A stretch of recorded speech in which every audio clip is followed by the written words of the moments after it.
ঠিক আছে। তা আমাদের আমি কিনে আনছি সুন্দর, তোরা ভাগের মাছ করতে আর না, যদি কিনে আনছি ভাগের মাছটা কী হবে বলে আমরা জানি না, আমরা আমার ভাগের মাছ খাবো।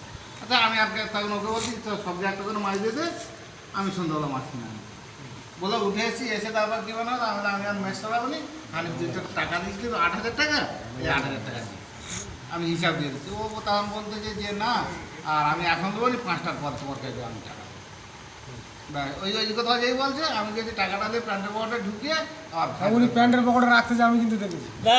এখানটা আরও মানে আমি প্রথম থেকে বলতেছি, মামুর একটু মিস্টেক আছে, আমি প্রথম থেকে বলে দিচ্ছি।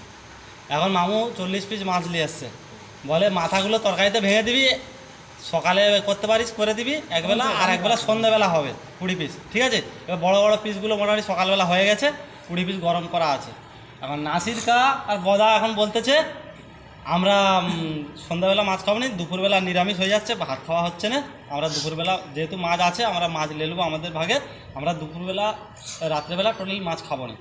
তখন বলতেছে মামু বলতেছে না ওরকম হবে না, ঠিক আছে এরকম হবে না, তুমি বলছিলে তো হ্যাঁ এরকম সিস্টেম নেই, এরকম হবে না। তখন মামু বলতে তাহলে এক কাজ করবি, যখন মাছের পানি দিবি, ঠিক আছে, ওই পানিটা আগে তুলে রেখে দিবি, তারপরে মানে মনে করছে কি ওনারা মাছ খাবে না, শুধু তরকারি খাবে।